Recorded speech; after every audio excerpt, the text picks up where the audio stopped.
En plein cœur des montagnes de Nouvelle-Guinée-Papouasie, la tribu des Houlis vit encore selon des coutumes ancestrales. Ces images sont rares, d'autant que ce mode de vie tend à disparaître chaque jour un peu plus. Aujourd'hui, c'est jour de fête. Après 2 ans d'initiation par les anciens du village, les jeunes hommes se voient couper les cheveux très courts lors d'une cérémonie au rituel codifié.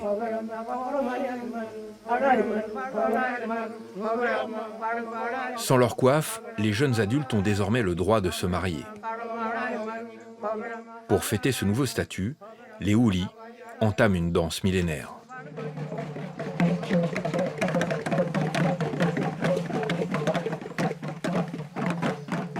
Pour le chef du village, cette tradition est en danger. Les jeunes portent des rastas, se coupent les cheveux n'importe comment. Le monde change et je ne peux pas prédire l'avenir. Nous faisons de notre mieux pour préserver notre culture, mais notre identité disparaît. Je ne sais pas où ça va aller. La crainte de ce chef Houli, l'exploitation intensive de la forêt du pays par des compagnies internationales.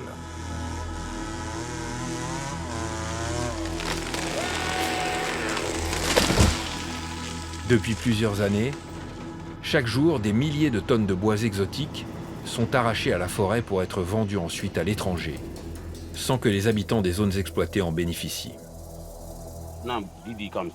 Ils ont exploité toutes nos terres. Mais il n'y a pas eu de développement ici, rien du tout. Pas d'hôpitaux, pas de routes. Ces compagnies ont pris nos arbres, mais ils ne nous ont rien apporté. Ils ont tout détruit. Une forêt détruite, une forêt qui se réduit comme peau de chagrin, et avec elle, toutes les traditions ancestrales papoues.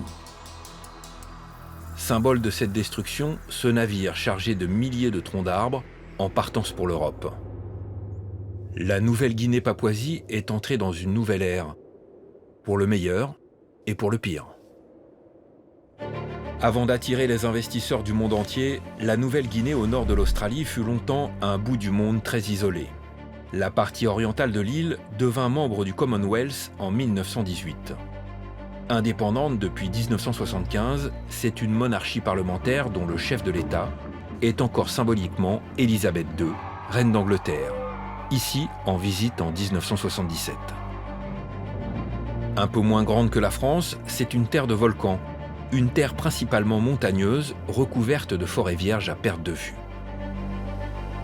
Des poumons verts qui abritent une faune et une flore d'une rare diversité. Un paradis pour les randonneurs venus du monde entier. L'écrasante majorité des 8 millions d'habitants du pays est papoue et vit encore dans les terres, principalement de l'agriculture. Fuyant la misère des campagnes, les jeunes ruraux sont de plus en plus nombreux à venir s'échouer en ville. Sans emploi, désœuvrés, ils viennent gonfler les rangs des gangs locaux. Résultat, l'année dernière, Port Moresby a été classé 2e des capitales les plus violentes au monde, derrière Caracas au Venezuela. Ici, la police mène une guerre sans merci contre les rascols, les gangs violents des bidonvilles. On ne rentre plus dans ce quartier. Jack est un de ces chefs rascols. On lui a tiré dessus 9 fois, il n'est jamais mort, donc on l'appelle bulletproof, à l'épreuve des balles. Lui et ses hommes font régner la terreur avec des armes qu'ils fabriquent eux-mêmes. Je peux en faire à 2 canons et 5 coups, 6 coups. Le pays ne compte plus les attaques violentes, les vols de voitures avec armes ou encore les braquages. Ils tirent sur les gens. Parfois, ils ont des couteaux et ils les poignardent.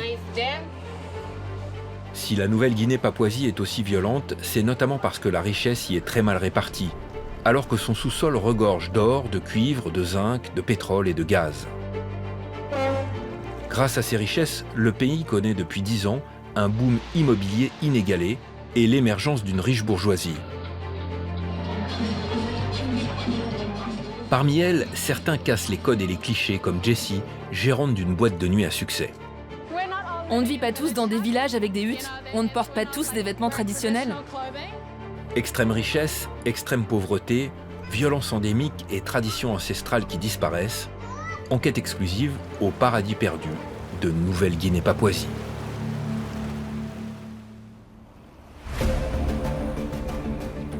À quelques centaines de mètres des rives paradisiaques de Port Moresby, la capitale, braquage dans une épicerie indienne. Allez-y. qu'est-ce qui se passe? Un hold-up. Un hold-up dans la zone où on est. Il faut faire vite. Selon les dernières informations, 2 braqueurs sont partis se cacher dans le secteur.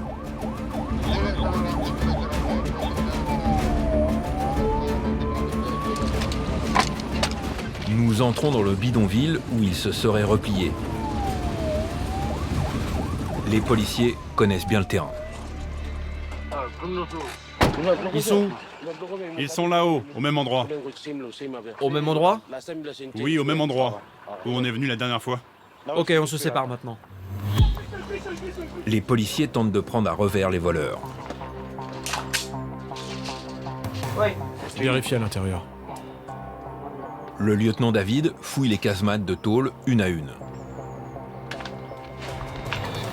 Il n'y a personne ici. Après quelques minutes, son coéquipier finit par trouver un homme. Rien n'indique qu'il est impliqué dans le braquage, pourtant les policiers l'arrêtent sans ménagement. Ne bouge pas. Laissez-moi partir. Ici, pas de présomption d'innocence ni de respect basique du suspect. Il est maintenu au sol à coups de rangers. Il était où? Juste là, à l'intérieur. En guise de menottes, les policiers utilisent une laisse pour chien. On l'emmène. On va l'interroger pour qu'il nous donne les autres. Il connaît les autres. C'est un gang.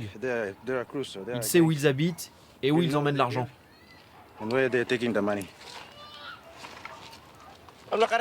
Même devant notre caméra, les policiers n'hésitent pas à frapper sans raison le suspect. Parfois, enfin souvent, la police de Papouasie tire sur les gens. S'il avait continué à courir, je lui aurais tiré dans la jambe. À terre! Baisse-toi! Baisse-toi tout de suite! On a réussi à en attraper un. C'est une bonne chose. On est content.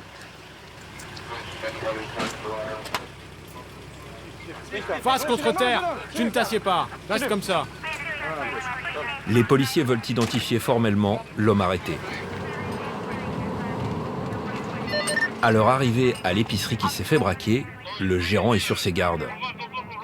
Les attaques de commerce par des policiers corrompus sont légion ici. Viens me voir, on doit parler. On n'a pas trop envie d'ouvrir. On ne va pas vous voler. L'un de vous doit venir identifier l'homme qu'on a arrêté. Un employé finit par sortir. Il va être confronté au suspect. Je me tenais là. Ils ont sorti leurs armes. Très proche de la scène, son témoignage va s'avérer capital. Mais surprise, Non, c'est pas lui, c'est pas lui. Ce n'est pas lui. Non. l'employé est formel, le suspect interpellé et violenté est innocent. Malaise, silence gêné, les policiers veulent malgré tout vérifier que l'homme qu'ils ont arrêté est vraiment hors de cause. Ils demandent à visionner les images de vidéosurveillance. Tu vas voir. Il y en a un qui va sortir un couteau et l'autre une arme à feu.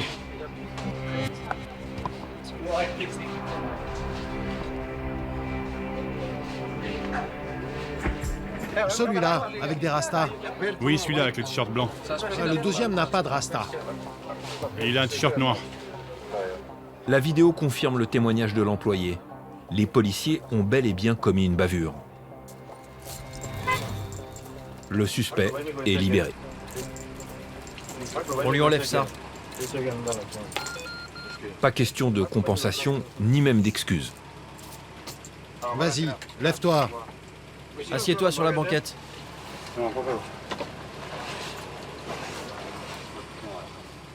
Le suspect n'obtiendra qu'un peu d'eau pour rincer sa bouche ensanglantée.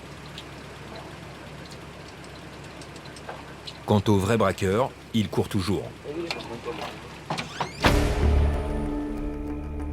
Ces voleurs armés qui font régner la terreur, nous avons pu exceptionnellement en rencontrer dans ce bidonville sur pilotis. À l'origine, Anoabada est un ancien village de pêcheurs. Avec l'exode rural massif de ces dernières années, il a grossi jusqu'à atteindre 15 000 habitants. Abandonné de tous, le quartier s'enfonce chaque jour un peu plus dans la misère et la violence. Une zone de non-droit où la police ne rentre plus depuis 2 ans déjà. C'est la base arrière de Jack, l'un des plus importants chefs mafieux. Après plusieurs semaines de contacts répétés, il a finalement accepté de nous parler sans détour. Si on monte un coup, il faut d'abord voler une voiture pour le faire. On dit à un jeune d'en trouver une. Il fait un carjacking. On l'amène ici, dans un endroit sûr. On change les plaques. On prépare le matériel, comme les armes et tout ça. On discute du plan, où et comment l'exécuter. Le coup part d'ici, on le fait et on revient ici. Avec son look de bon père de famille, il peut sembler inoffensif, mais il ne faut pas s'y fier. Son pédigré est étoffé. Premier braquage d'un automobiliste à 16 ans, puis les attaques vont s'enchaîner. Dans le campement pourrissent un peu partout les voitures volées qui ont servi au braquage de Jack et ses hommes. Ce jour-là, le chef du gang a une affaire à régler. Une de ses spécialités, moins risquée que les attaques à main armée, le vol de voitures de luxe.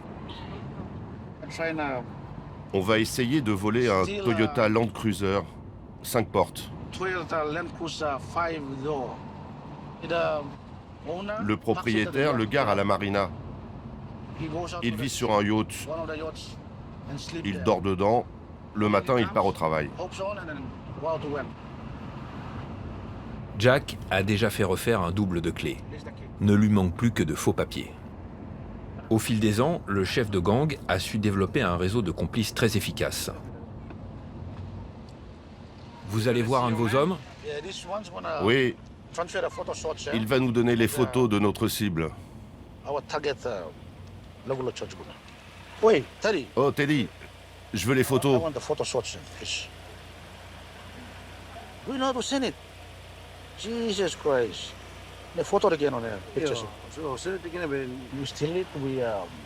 On la vole et on la met dans un garage sûr. Quand l'acheteur est OK, on utilise notre réseau dans les compagnies d'assurance pour refaire les papiers. Ils changent les papiers, ça a un coût, mais après le véhicule lui appartient. Combien vous pouvez la vendre? On peut la vendre pour, si c'est une vente rapide, 14 000 €, parce qu'elle est d'occasion. C'est assez sûr, et le risque de se faire tirer dessus est de 0. Pour rester discret et éviter les contrôles, Jack vit toujours dans le quartier pauvre de Kigari, au nord-est de la ville.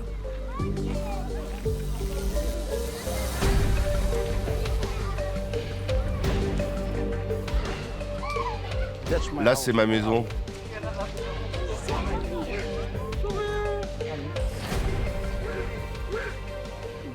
Voici ma famille. Ma mère, enfin, celle qui s'est occupée de moi. Ce n'est pas ma mère biologique, mais elle s'est occupée de moi. Ma sœur, une autre sœur, une tante, la sœur de mon père. Vous êtes fier de votre fils? Oui, je suis fière de lui. Pourquoi?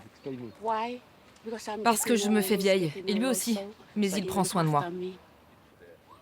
Chef d'un gang criminel, Jack est aussi soutien de famille et aime donner l'image d'un défenseur de la veuve et l'orphelin. Quand vous étiez enfant, quel était votre rêve? Je voulais devenir avocat. À cause de mon histoire familiale, mon père était un criminel. Je me suis donc concentré sur mes études pour devenir avocat. Je voulais rendre justice aux gens de mon quartier, à ceux qui subissent autant d'injustices. Ce que je fais aujourd'hui, c'est pas pour moi, mais pour l'avenir de mes enfants. À défaut d'haranguer les prétoires, Jack s'est spécialisé dans le crime. Pour monter ses opérations, le chef de gang a besoin d'armes. Et pour ça, il a un fournisseur maison.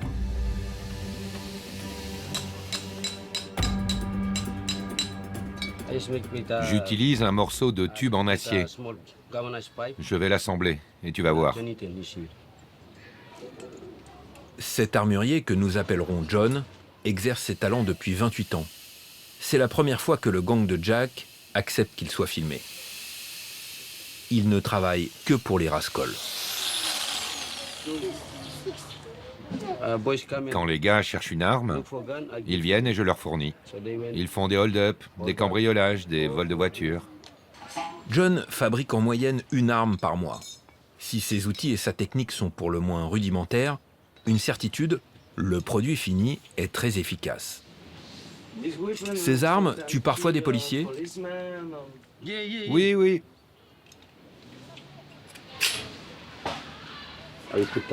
Là, je mets la cartouche. Je le remets comme ça, je le revisse. J'arme, et voilà. C'est prêt.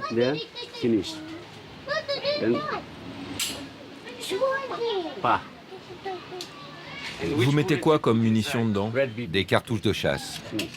Et comment vous les trouvez? C'est la police municipale. Je leur demande, je leur donne de l'argent et ils m'en donnent. C'est dangereux parfois? Ça peut exploser? Non, ça marche, normalement. Combien de temps il faut pour en fabriquer une? Environ 1 heure, c'est tout. Je peux en faire à 2 canons et 5 coups, 6 coups. Je peux le faire. Pour moi, c'est très simple. Je n'en fabrique pas beaucoup, c'est dangereux.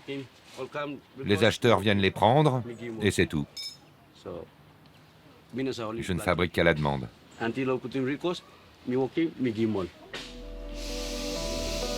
Une activité très risquée pour John. Si la police l'arrête, il encourt 10 ans de prison. Combien coûte une arme comme celle-là? Celle-là vaut 260 €. Un prix élevé car se procurer des armes ici est particulièrement difficile.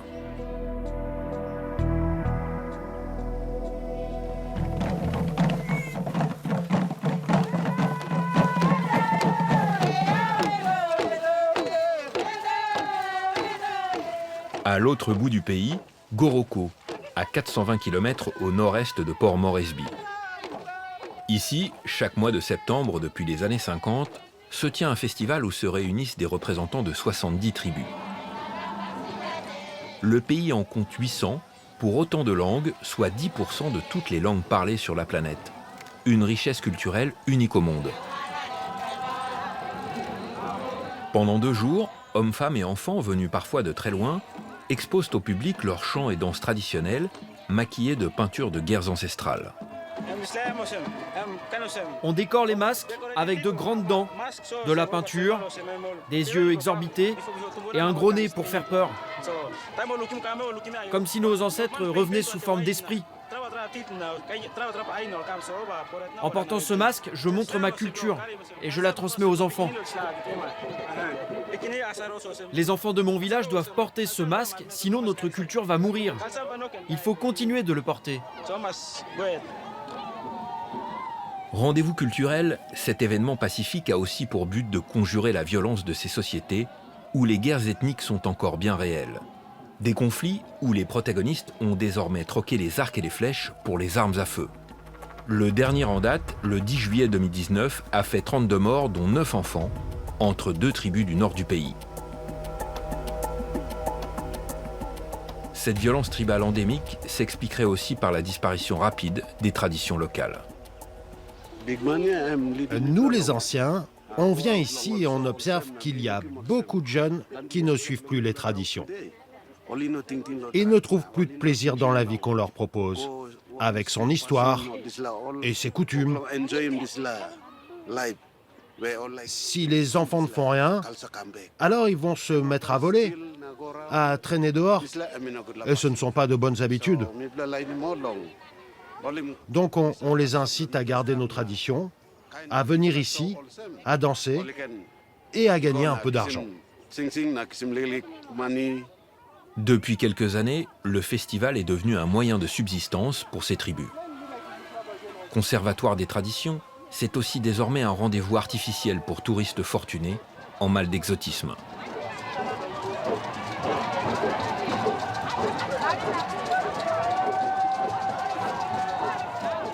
Entre l'avion depuis la capitale, 2 nuits d'hôtel minimum et l'accès au festival, il faut compter au moins 1 000 € par personne. La seule entrée sur le site coûte 150 €, inabordable pour l'immense majorité des habitants du pays qui doivent rester à l'extérieur de l'enceinte. Là, pour rentrer en même temps que les groupes, c'est trop cher.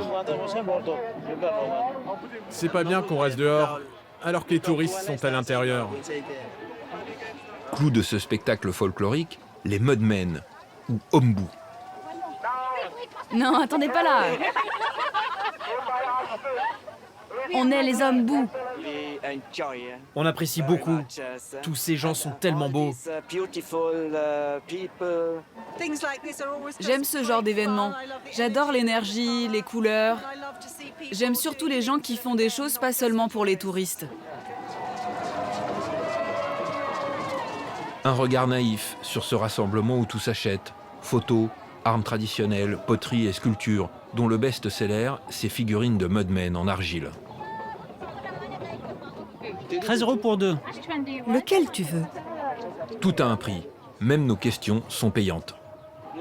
Si vous voulez nous poser d'autres questions et nous filmer, il va falloir payer maintenant. Oui, vous nous donnez au moins 2-3 € parce que vous posez beaucoup de questions. À 13 h, les locaux peuvent enfin assister au festival à tarif réduit. 3 € le billet. Et pour les pickpockets, la possibilité de faire de bonnes affaires. Vous avez volé combien? On a récolté environ 125 €.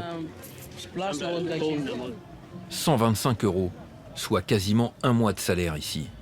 De l'argent facile dans ce coin reculé où, sans emploi, de nombreux papous ne font que survivre. Après le festival Sing Sing, nous avons poussé notre voyage au cœur même des montagnes du pays. Ici, la forêt vierge couvre près des 3/4 du territoire et recèle de trésors naturels sans équivalent. 20 000 variétés de plantes, 3 000 familles d'insectes, plus de 800 espèces d'oiseaux, dont le fameux oiseau de paradis, ainsi que de très nombreuses chauves-souris. C'est aux marges de ces paysages époustouflants que vivent les Mudmen, les célèbres hommes bous. Nous sommes au village d'Azaro.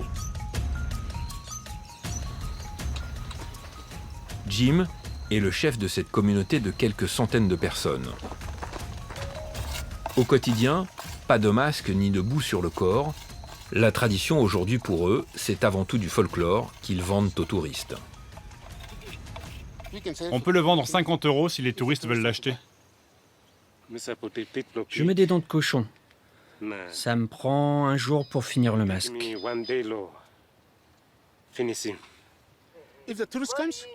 Quand les touristes viennent, on danse pour eux et on gagne de l'argent. S'ils ne viennent pas, on ne fait pas de danse et on ne gagne rien. Ici, tout le monde travaille pour les touristes. Sans pension de retraite, les seniors, eux aussi, tentent de gagner quelques euros.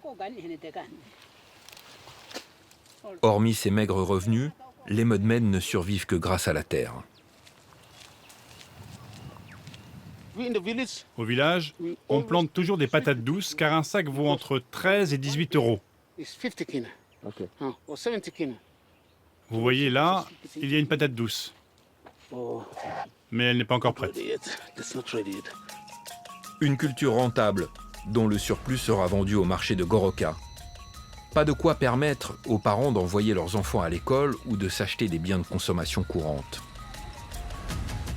Comme la majorité des villages papous, Azaro n'est pas relié à l'électricité ni à l'eau potable. Pour joindre les deux bouts, le village a développé une autre activité, une activité illégale. Un peu à l'écart, Jim nous emmène vers cette petite case. Ici, on fabrique de l'alcool. Ces bananes sont mûres et ces citrons aussi. En charge de la fabrication, Eric nous explique sa méthode. En bas, c'est pas assez chaud, donc je mets le seau sur le toit. Il fait beaucoup plus chaud en hauteur et l'eau s'évapore. Un système D ultra artisanal. Tu vois, c'est ce jus-là que je vais chauffer ensuite. Artisanal mais très efficace. Avec son alambic fait maison, Eric réussit à obtenir un alcool extrêmement fort, entre 60 et 70 degrés. Parfois, les gens peuvent devenir violents à cause de ça. Oui, ils se battent. Certains même mettent le feu à leur maison. Cet alcool, ça rend fou. Certains tuent leurs femmes ou leurs enfants.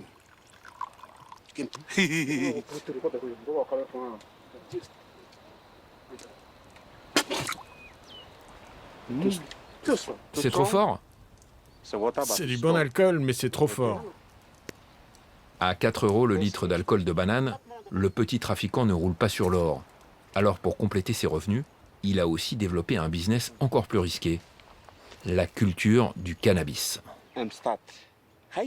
C'est un très bon business. Ça vaut de l'or pour nous. La police ne doit pas le voir. C'est trop dangereux. Si on est pris avec ça, on va en prison pendant 5 ou 10 ans. Des risques importants pour survivre au quotidien. En Papouasie-Nouvelle-Guinée, peu échappent à la misère. Seule une infime minorité profite des richesses du pays. Retour à Port Moresby. Nous sommes au Gold Club, la plus grosse boîte de nuit de la capitale. Ici, la jeunesse dorée et les expatriés viennent faire la fête sur des standards de house music occidentale.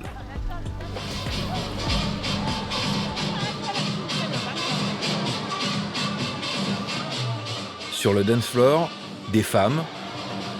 Aux platines, encore des femmes. Et pour gérer le tout, Jackie, la manager, très fière de son établissement. C'est l'endroit où il faut être. On peut croiser tout le monde. Vous pouvez rencontrer le Premier ministre comme votre voisin de palier. Tout le monde est là pour s'amuser, se relaxer et passer du bon temps. Tout le monde peut s'amuser, tout le monde, enfin pas vraiment.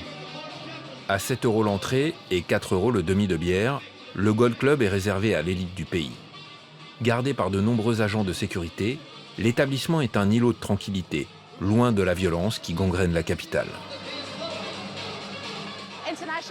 On est heureux de pouvoir montrer une autre image de la Papouasie aux étrangers. On ne vit pas tous dans des villages avec des huttes. On ne porte pas tous des vêtements traditionnels avec le visage peint. À l'étage du dessous, Jackie nous montre la poule aux œufs d'or du club, les machines à sous.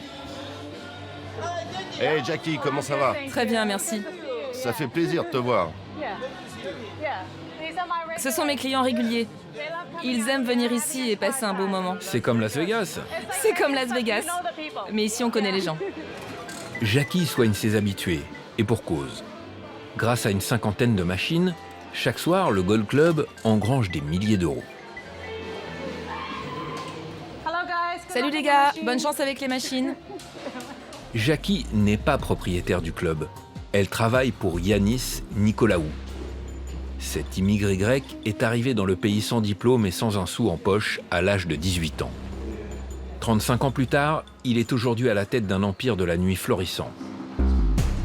Le lendemain matin, Yanis accepte notre interview et nous donne rendez-vous à la marina où il a ses habitudes. Ce petit port abrite les plus beaux voiliers et yachts du pays. À lui seul, Yanis en possède 5. Ça, c'est un de mes bateaux. Et il coûte combien ce bateau? Environ 300 000 euros. Un autre de ces bateaux, celui qui sert à emmener en balade ses clients les plus fortunés. Quel est le prix approximatif de ce bateau? Pour ce bateau, ça doit être 1,2 million. Yanis est devenu multimillionnaire grâce à son travail, mais aussi parce qu'il fut un des premiers occidentaux à venir faire du business à Port Moresby. À l'époque, tout était à faire. C'est nous qui avons développé ici les machines à sous. Notre licence nationale d'exploitation porte le numéro 001. Donc on est les premiers à avoir eu les machines. Et maintenant, on est à la tête de la plus grosse salle de machines à sous du pays.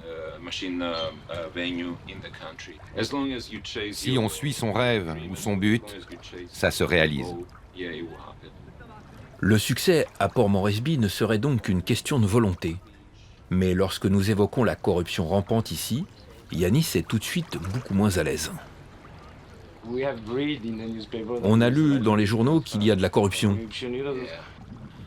Oui, ce n'est pas vraiment à moi de faire des commentaires sur la corruption. Je pense que ça pourrait nous attirer des problèmes. Chaque année, la Nouvelle-Guinée-Papouasie est classée dans le top 10 des pays les plus corrompus de la planète. Symbole de ce fléau, ce bâtiment d'architecte autrichien renommé qui a coûté plus de 30 millions d'euros. Une folie des grandeurs inaugurée en 2018 pour accueillir le sommet de l'APEC, l'organisme de coopération économique pour l'Asie-Pacifique. Pour y conduire les 21 chefs d'État de l'organisation, le gouvernement du Premier ministre, Peter O'Neill, a acheté sur fonds publics des dizaines de Maserati. Coût pour le contribuable, près de 8 millions d'euros. Aujourd'hui, le bâtiment est vide. Quant aux voitures de luxe, plus personne ne les a vues depuis cet événement. Après enquête, nous finissons par apprendre qu'elles dormiraient dans ces hangars non loin. À notre arrivée, le garde nous confirme leur présence derrière ces grilles. Elles sont où les Maserati? À l'intérieur du bâtiment. Si on vous donne 25 ou 50 euros pour les voir? On va voir. Ironie de l'histoire, c'est en le corrompant, lui et son collègue, que nous allons pouvoir filmer discrètement ces voitures. 80 euros et on ne reste que 5 minutes. Ok, passez par la porte principale. À l'intérieur, 40 Maserati flambant neuves à 200 000 euros l'unité. 40 bolides qui prennent la poussière depuis plus d'1 an. L'achat de ces voitures a fait scandale dans ce pays rongé par la misère. Mais rien n'a changé. Non seulement le ministre responsable de cet achat n'a pas été inquiété, mais il est même resté en place. S'il avait été condamné, ce ministre serait sans doute passé par la plus grande prison du pays. Le centre pénitentiaire de Bomana, à quelques kilomètres de la capitale. Ceux qui portent un uniforme doivent venir au poste de sécurité. Quand vous entendrez votre nom, rendez-vous au poste de sécurité. Sous ces baraques de tôle rouillée, violeurs, meurtriers ou rascol-braqueurs cohabitent sans distinction de crime. Ici, l'administration sépare uniquement les condamnés de ceux qui attendent leur procès, comme cet homme, présent derrière ces grilles depuis 1 an déjà. Meurtre. Pour meurtre? Ouais. Dans cette prison, on manque de tout. Manque de moyens, manque de personnel, seuls 4 surveillants non armés pour 600 détenus. On travaille comme ça, sans armes. On utilise la parole et notre cerveau pour les calmer. Et comment faites-vous pour les contenir sans armes? Il y a une alarme là. Quand on ne peut plus contenir un groupe, on appelle du renfort. Avec l'alarme, le renfort arrive et nous soutient dans notre travail. Mais les renforts, ces 4 gardes, n'y font que rarement appel. Anciennement prison la plus dangereuse du pays, Bomana a vu sa situation s'améliorer depuis 5 ans. Pour s'acheter la paix, la nouvelle direction a demandé aux prisonniers eux-mêmes de gérer leur sécurité. En échange, ils ont obtenu plus de liberté à l'intérieur du site. Un donnant-donnant qui semble marcher. C'est un de nos chefs ici. Chaque baraquement a son chef de la sécurité. Dans celui-ci, le boss, c'est Joe, 45 ans. J'ai grandi en prison. Depuis l'âge de 11-12 ans, j'ai fait des séjours ici. Différents séjours pour différents crimes. Vol à main armée, braquage et même meurtre pour le dernier en date. Condamné à 25 ans de prison, Joe va encore rester ici jusqu'en 2025. Son quotidien, cette baraque dortoir au confort très rudimentaire. Ici, c'est mon espace. C'est mon coin. C'est là que je dors. Je n'ai pas de couverture pour dormir. Quand le climat est vraiment très chaud, la planche est brûlante. Quand le climat change, le vent entre et ça me rafraîchit. Mais quand il fait trop chaud, je dors par terre, sur le ciment. Vous êtes combien dans ce bâtiment? Ce bâtiment, il est prévu pour 42 personnes. Mais parfois, c'est surpeuplé. Ça peut monter à 53, 56. Ici, les prisonniers n'ont pas de matelas pour dormir, pas de télévision, pas de téléphone, sauf pour certains privilégiés comme Joe. Vous avez un téléphone portable? Oui, j'en ai un. On peut le voir? Oui. Regardez. Donc c'est possible? C'est possible. Avec un peu d'argent, un peu de corruption, les prisonniers arrivent parfois à améliorer leurs conditions de détention. Mais gare à ceux qui se font prendre à ce petit jeu. Derrière ce rideau de fer, le mitard. Dans ce tout petit espace, les détenus passent entre quelques semaines et quelques mois, sans aucune possibilité de sortir. Regardez comme c'est ici. Il n'y a même pas d'eau courante. Ces hommes sont tous là pour la même raison. Ils ont enfreint une des règles de la prison. L'incident est arrivé à cause de l'alcool. À l'intérieur de la prison, il y a de l'alcool? Oui. Et comment vous arrivez à trouver de l'alcool, des téléphones, enfin toutes ces choses? C'est une bonne question. C'est un peu confidentiel.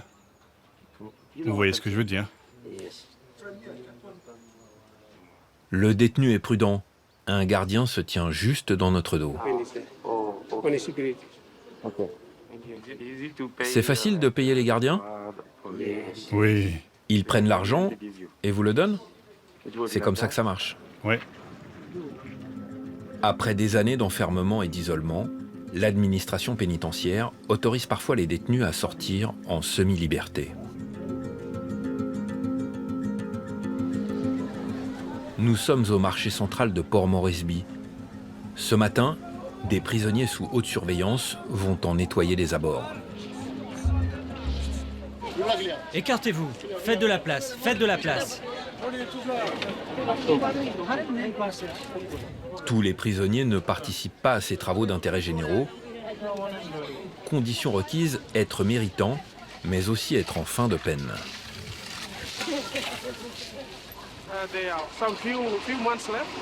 Ils n'ont que quelques mois avant leur sortie. Ils ont fait le plus dur. Avant de penser à s'échapper, ils vont se dire « Il me reste que quelques mois, donc je n'ai pas besoin de m'échapper ». On ne choisit pas les prisonniers condamnés à vie. Car s'ils venaient ici, ils tenteraient de s'échapper. Ces prisonniers dans la rue, un événement insolite qui attire de nombreux badauds. Parmi eux, certains ont de bonnes raisons d'être là. C'est la seule chance pour les familles de voir les prisonniers. On peut les voir et leur parler. L'occasion de retrouvailles touchantes et parfois étonnantes. Ce détenu n'a pas vu ses filles depuis 9 ans. Au vu de son passé criminel, on s'étonne même qu'il les voit encore. Et c'est mes 2 filles. Elles étaient petites quand je les ai laissées. Ça fait combien de temps que vous ne les avez pas vues? Environ 9 ans, depuis que je suis en prison. Elles étaient très jeunes. Et pourquoi vous êtes en prison? J'ai tué ma femme, leur mère. Pourquoi avez-vous tué votre femme? C'était une erreur. Pour la famille, des moments toujours éprouvants. C'est très dur de s'occuper des enfants. On n'a pas le temps d'aller le voir. Notre seule chance, c'est qu'ils viennent ici. Des histoires comme celle de ce père meurtrier, la Papouasie ne les compte plus. Ici, les femmes payent un tribut particulièrement élevé à la violence des hommes. 80% d'entre eux admettent frapper régulièrement leurs épouses, et une femme sur deux serait victime de viol durant sa vie.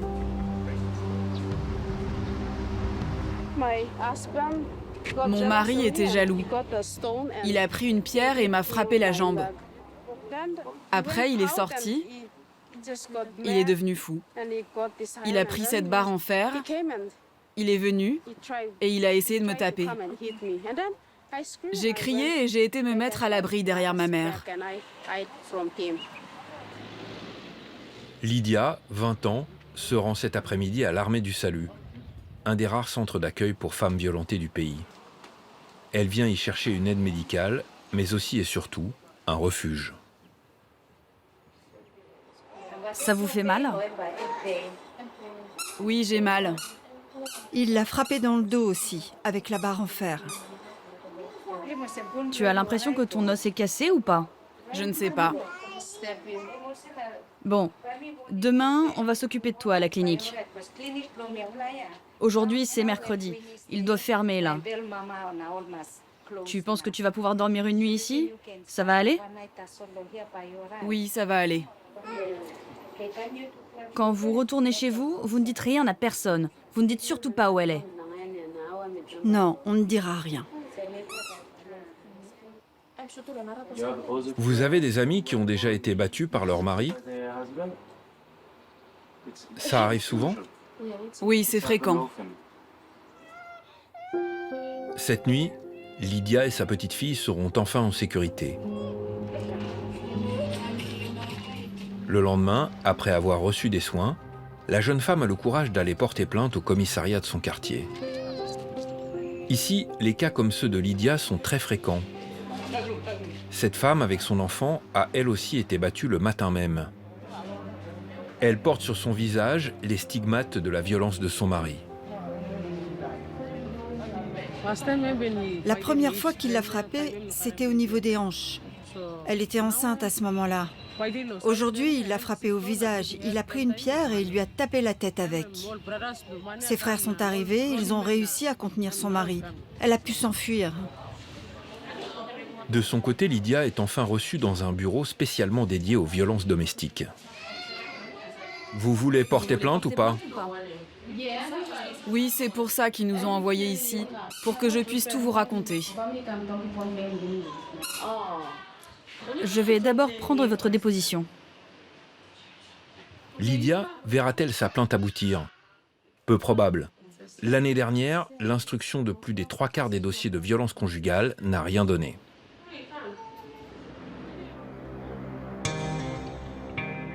Retour en centre-ville.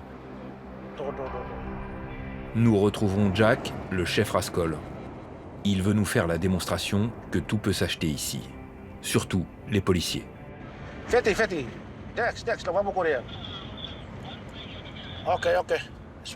Va par là, va par là.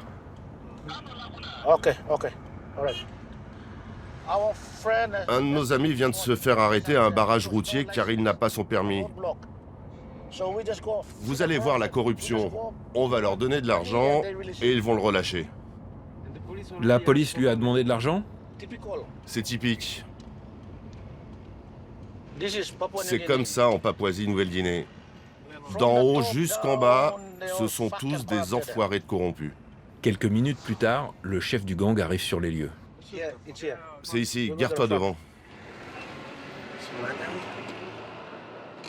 L'ami de Jack, c'est l'homme au t-shirt rouge et béquille. Avant notre arrivée, il a déjà négocié avec un agent l'amende à la baisse. Au tour du chef des policiers de venir maintenant finaliser la négociation. Bon, combien mon collègue vous a demandé? 50 €. C'est ta dernière chance. Normalement, vous devriez payer l'amende la plus élevée. Là, il vous demande 50 €. J'ai le sentiment que ce n'est rien. Oui, je sais, votre collègue m'a dit que c'était la loi. Oui, normalement, il devrait te demander 80 € en plus. Le policier les laisserait partir contre 50 €. Un pot de vin qui représente tout de même un tiers du SMIC local. Jack donne les billets à son ami. Le deal va pouvoir se conclure. Alors, qu'est-ce qui se passe?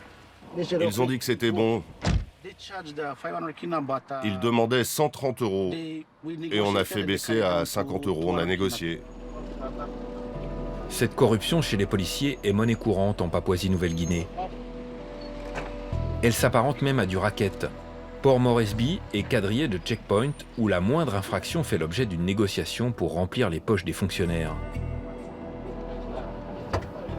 Des policiers au parcours et à la proximité avec les voyous, parfois très étonnants. Ce sont des officiers de la police municipale.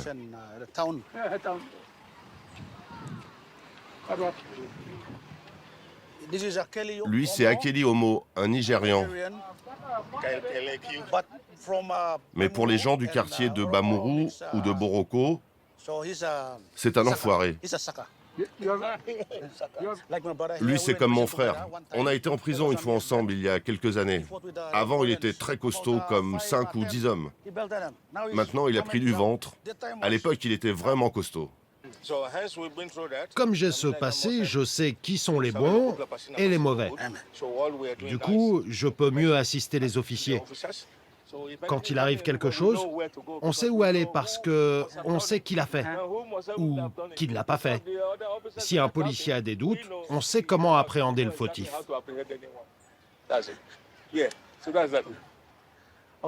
Ok les gars, je vais me balader. Salut. Salut. Ces policiers sont à la botte du chef Rascol. Jack ne s'attarde pas. Parfois, vous avez des informations par la police? Oui, j'ai des contacts, mais ils ne sont pas là.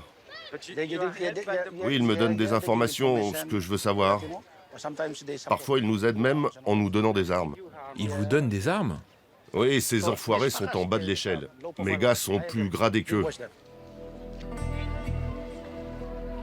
Avec l'aide ou non de la police, pour monter ses coups, le chef de gang réunit souvent ses associés loin des regards.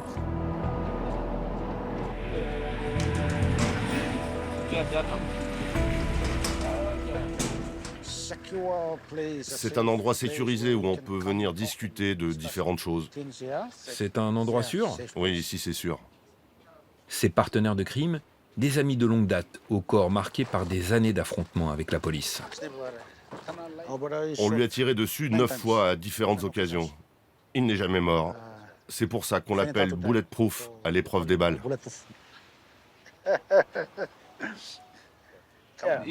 J'en ai pris une première fois là, une deuxième là au M16, dans le bras,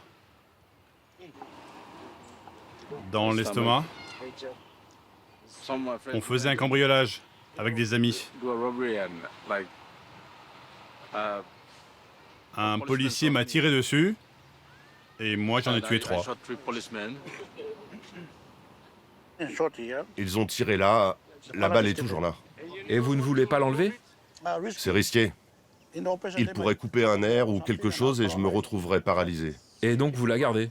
Oui. Il garde la balle. Et vous? Moi j'en ai reçu une dans les fesses. Et elle est ressortie par ma bite. Je pensais vraiment que ma bite serait perdue. Hein. Mais par chance, quand j'ai regardé en bas, tout allait bien.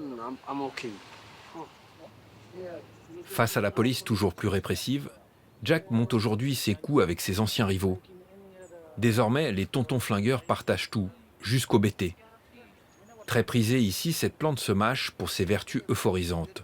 Particularité, elle teint les dents en rouge. Maintenant, on s'unit. Toi, tu te charges de voler les voitures Lui, il trouve une arme ou plusieurs. On trouve un endroit discret, on s'organise, et bam, quand c'est le bon moment, on le fait. Et tout ce qu'on a, 4 000, 5 000, 6 000 euros, on se le partage. Maintenant, quand je vois les jeunes arriver, tu fais ceci, tu fais ça, et tu ne l'ouvres pas.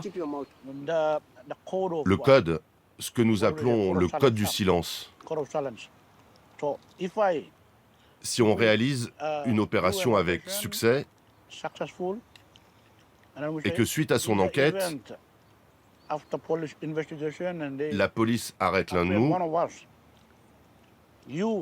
tu dois rester muet.